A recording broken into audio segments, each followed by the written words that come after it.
ఆంధ్రప్రదేశ్లో సార్వత్రిక ఎన్నికలకి పోలింగ్ అయితే పూర్తయింది. కానీ ఫలితాలు మాత్రం జూన్ 4వ తేదీన విడుదల కాబోతున్నాయి. అంటే పోలింగ్ జరిగిన రోజు నుంచి ఎన్నికల ఫలితాలు విడుదలయ్యే వరకు చాలా రోజులు గ్యాప్ ఉన్నటువంటి నేపథ్యంలో దీన్ని పందెం రాయలు ఎవరైతే ఉన్నారో వాళ్ళు క్యాష్ చేసుకునేటువంటి ప్రయత్నం చేశారు. అందులో భాగంగానే వైఎస్ఆర్సీపీ మాజీ మంత్రి, అలాగే ఇప్పుడు కూడా వైఎస్ఆర్సీపీ నుంచి పోటీ చేసినటువంటి ఒక అభ్యర్థి, పోటీ చేసిందేమో వైఎస్ఆర్సీపీ నుంచి, కానీ ఈ సార్వత్రిక ఎన్నికల్లో ఆంధ్రప్రదేశ్లో గెలవబోయే పార్టీ అదే అంటూ ఆయన బెట్టింగ్ కట్టింది మాత్రం కూటమి మీదే. ఆయన చెన్నై వేదికగా రానున్నటువంటి ఫలితాల్లో ఆంధ్రప్రదేశ్లో కూటమి ఘన విజయం సాధించబోతుంది అంటూ 200 కోట్ల రూపాయల బెట్టింగ్ కట్టినట్టుగా ఒక వార్త సోషల్ మీడియా వేదికగా చక్కర్లు కొడుతున్నటువంటి నేపథ్యంలో ఆయన పోటీ చేసిన నియోజకవర్గం ఏంటి, ఆయన ఎవరు, ఎందుకు కూటమి గెలుస్తుందని 200 కోట్ల రూపాయల బెట్టింగ్ కట్టారు, అసలు ఆయన ఎవరు అనే అంశానికి సంబంధించి మనతో మాట్లాడేందుకు ప్రముఖ రాజకీయ విశ్లేషకులు, ప్రముఖ సీనియర్ జర్నలిస్ట్ సిఎస్ రావు గారు మనతో ఉన్నారు. ఆయనతో మాట్లాడు. Sir, hi sir. హలో. ఒక మాజీ మంత్రి, ఆయన పోటీ చేసిందేమో ఇప్పుడు కూడా వైఎస్ఆర్సీపీ నుంచి, కానీ ఎన్నికల్లో విజయం సాధించేది ఆ పార్టీ అంటూ ఆయన బెట్టింగ్ కట్టింది మాత్రం కూటమి మీద. ఏంటి సార్ అసలు ఆ మాజీ మంత్రి ఎవరు, ఎందుకు ఆయన 200 కోట్ల రూపాయలు కూటమి మీద బెట్టింగ్ కట్టాల్సి వచ్చింది, ఆయన నియోజకవర్గం ఏంటి అంటే ఏం చెప్తారు? డైరెక్ట్గా చెప్తే బాగుండదేమో, అందుకని చెప్పి ఇండైరెక్ట్గా కొన్ని హింట్స్ ఇస్తాను. డైరెక్ట్ చెప్తే బాగుండదు. ప్లస్ నాకు కూడా కొంచెం బాగా పరిచయం అయినటువంటి, బాగా సన్నిహితంగా ఒకప్పుడు ఉండేటువంటి పొలిటీషియన్ ఆయన, నాకు కూడా చాలా సన్నిహితంగా ఉండేవాళ్ళు. సార్, నేనైతే ఆయన పేరు చెప్పదలుచుకోలేదు. అయితే విచిత్రం ఏంటంటే, జనరల్గా బెట్టింగ్లు అనేది కామన్గా జరుగుతుంటాయి, ప్రతి ఎలక్షన్లో కూడా జరుగుతూ ఉంటాయి. రెండు పక్కల సై అంటే సై అనే బెట్టింగ్లు ఉంటాయి. కానీ ఈసారి విచిత్రంగా ఈ బెట్టింగ్ల వ్యవహారం జరుగుతుంది. సత్తా మార్కెట్ అంటారు. సత్తా మార్కెట్ లో ఇలా గ్రాఫ్ ఎప్పటికప్పుడు పెరుగుతూ ఉంటుంది, ఎప్పటికప్పుడు తగ్గుతూ ఉంటుంది. ఆ సత్తా మార్కెట్ లో నీకు ఫస్ట్ లో వైఎస్ఆర్ కాంగ్రెస్ పార్టీ గెలుస్తుంది అని చెప్పి బెట్ కాసే వాళ్ళు రాలేదంట. ఇది పోలింగ్ అయిపోయిన తర్వాత 2 రోజులకు కూడా ఎవరు రాలేదంట, రానటువంటి పరిస్థితి. అందుకని చెప్పి తెలుగుదేశం పార్టీ వాళ్ళు ఏం చేశారు, రూపాయికి 2 రూపాయలు మొదలు పెట్టారు.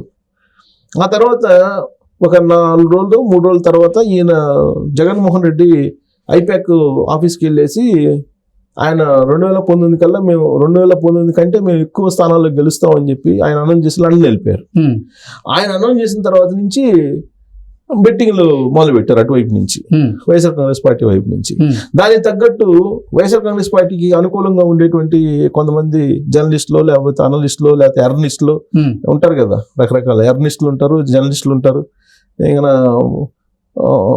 రాధాకృష్ణ గారి భాష చెప్పాలంటే కూలి మీడియాలో రకరకాల ఉంటారు. సరే, వాళ్ళు కూడా అనుకూలంగా, కూటమికి అనుకూలంగా విశ్లేషణలు మొదలు పెట్టారు.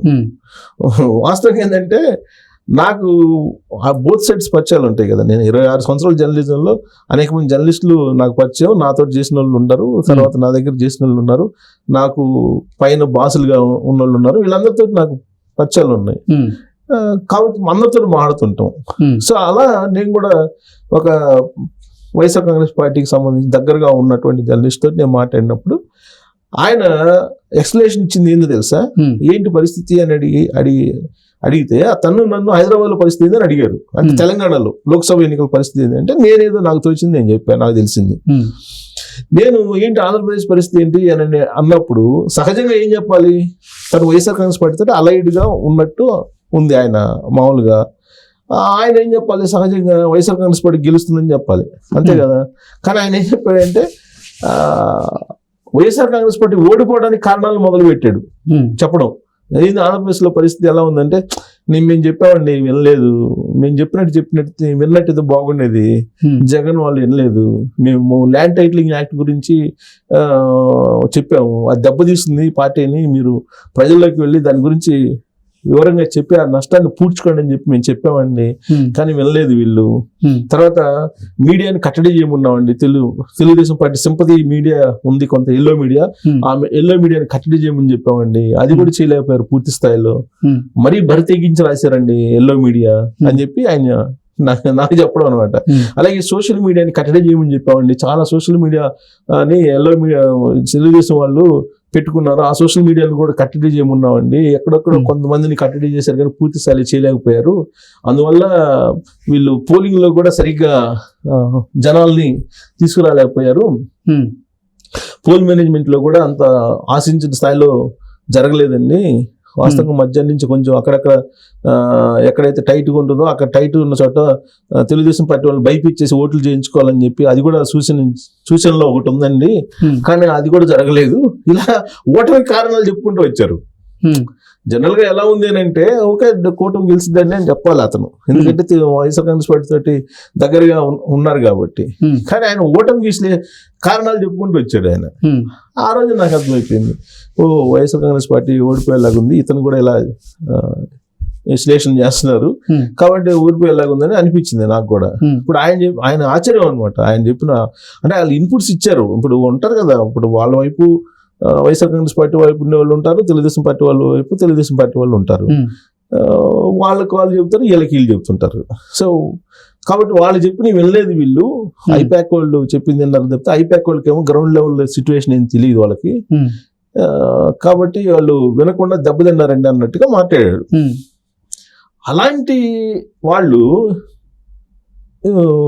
జగన్మోహన్ రెడ్డి ఐపాక్ వెళ్ళి ఎప్పుడైతే చెప్పారో వాళ్ళు కూడా ఇప్పుడు వాయిస్ మార్చి కూటమి అధికారంలోకి వచ్చే అవకాశం ఉంది. చంద్రబాబు నాయుడు పారిపోయాడు, చంద్రబాబు నాయుడు ఎవరికి చెప్పకుండా వెళ్ళిపోయాడు, ఆయన ఇటలీలో ఉన్నాడు, అమెరికా అని చెప్పి వెళ్ళిపోయాడు.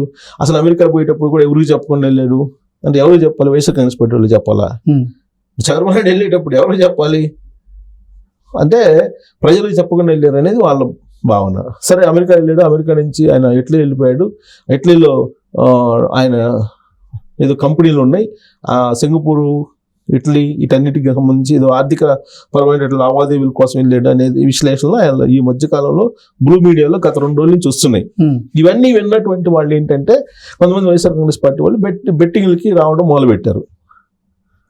సో ఇప్పుడు బెట్టింగ్లు భారీగా జరుగుతుంది. భారీగా జరుగుతున్నటువంటి క్రమంలో ఇప్పుడు ఒక వైఎస్ఆర్ కాంగ్రెస్ పార్టీ మంత్రి పేరు బయటకు వచ్చింది. ఎందుకు బయటకు వచ్చింది అని అంటే ఆ వైఎస్ఆర్ కాంగ్రెస్ పార్టీకి సంబంధించినటువంటి మాజీ మంత్రి ఆ కాన్స్టిట్యూన్సీలో ఆయన కాన్స్టిట్యూన్సీలో గెలవడం కోసం 100 కోట్ల పైగా ఖర్చు పెట్టారని చెప్పి చెబుతున్నారు. ఇప్పుడు ఆ 100 కోట్లు మళ్ళీ రికవరీ చేసుకునేందుకు ఆయన ఇప్పుడు కూటమి గెలుస్తుందని చెప్పి బెట్టింగ్ చేస్తున్నారు. ఇప్పుడు ఆ 100 కోట్లు రికవరీ చేసుకోవడానికి ఆ చెన్నై కేంద్రంగా చేసుకుని ఆయన 200 కోట్లు పెట్టారంట. తెలుగుదేశం పార్టీ అధికారంలోకి వస్తుంది, తెలుగుదేశం పార్టీ కూటమి అధికారంలోకి వస్తుంది అని చెప్పి విచిత్రంగా. వాళ్ళేమో ఈ కాన్స్టిట్యూన్సీలో ఆయన గెలుస్తాడని 45 కోట్లు బెట్ కాశారంట. ఇది వైసీపీ వాళ్ళు, అక్కడ ఉండేటువంటి వైసీపీ వాళ్ళు పోగొట్టుకొని ఆయనకి ఏం సంబంధం? ఆయన పోగొట్టుకొని ఆయన రికవరీ చేసుకోవాలి. ఆయన మీదేమో 45 కోట్లు వీళ్ళు పందెం కాస్తే ఆయన అనుచరులు, ఈయన పోయి చెన్నైలోకి పోయి తెలుగుదేశం పార్టీ కోర్టు అధికారులకు వస్తుందని 200 కోట్లు బెట్ కాశారంట.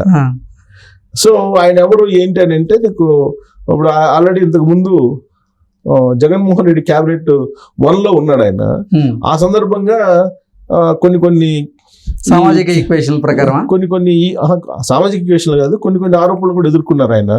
హవాలా బిజినెస్ అని, లేదంటే ఆయన దావోస్ ప్రత్యేక విమానంలో వెళ్ళారని చెప్పి ఇట్లాంటివన్నీ ఎదుర్కొన్నాడు ఆయన. సహజంగా ఆయన కొంచెం ప్యాకట్ క్లబ్లు అటు వెళ్తుంటారు ఆయన. జోదం వైపు ఉంటుంటారు ఆయన. వైఎస్ఆర్ కాంగ్రెస్ పార్టీలో జోదం వైపు ఉండేటువంటి వాళ్ళు ఎవరైనా ఉన్నారంటే ఆయన పేరు చెప్తుంటారు అందరూ. పాపం ఆయన ఎవరికి హాని చేయలేదు, ఆయన ఏదో ఆయన వ్యసనం ఆయనకు ఉంది, ఆయన చేసుకుంటారు. బట్ ఏదన్నా జరిగినప్పుడు ఇలాంటివన్నీ ఆయన వెనుక వస్తుంటాయి. ఎందుకంటే ఆయనే కాస్త పైగా దానితో ఈ మధ్యకాలంలో ఆయనకి వాళ్ళ వియ్యంకుడు తోడయ్యారు. ఆ వియ్యంకుడు తోడైనప్పటి నుంచి ఆయన మీద పాపం లేనిపోయిన అవార్డాలన్నీ వస్తున్నాయి. ఆ మధ్యకాలంలో ఆయన ఏదో కొన్ని 100 ఎకరాలు ఆక్యుపై చేసేసి వైజాగ్ లో, తర్వాత ఆయన సొంత నియోజకవర్గంలో 100 ఎకరాలు ఆక్యుపై చేశారు. అది కూడా బ్రాహ్మిన్స్, అమెరికాలో ఉండేటువంటి బ్రాహ్మిన్స్ కి సంబంధించిన ల్యాండ్స్ ఉంటే ఆయన కాన్స్టిట్యూన్సీలో అవి ఆక్యుపై చేసి కొన్ని 100 కోట్ల రూపాయలు ఆయన సంపాదించాడు అనేది ఆయన మీద ఉన్నటువంటి అలిగేషన్. సో ఇంకా అర్థమైపోయి ఉంటుంది అనుకుంటా అందరికి, నాకు తెలిసినంత వరకు జగన్మోహన్ రెడ్డికి ఇంటి మనిషి. సో కాబట్టి అందరూ పాపం ఆయన మీద పడుతున్నారు. సరే మరి కొంతమంది ఏమో ఆయన కాదు ఇంకొక ఆయన ఉన్నాడు, ఆయన వైజాగ్ ఆయన అయి ఉంటుంది, ఈయన కాదు అంటాడు. బట్ వైజాగ్ ఆయనకి అంత కెపాసిటీ లేదు, 200 కోట్లు కట్టే అంత కెపాసిటీ లేదు, ఉండేది ఈయనకే. ప్లస్ జోదం తోటి పరిచయం, ప్లస్ చెన్నైలో బాగా పరిచయం ఉంది కూడా ఆయనకే. కాబట్టి ఆయన్నే ఫిక్స్ చేస్తున్నారు అందరూ. Okay sir, thank you so much. Thank you.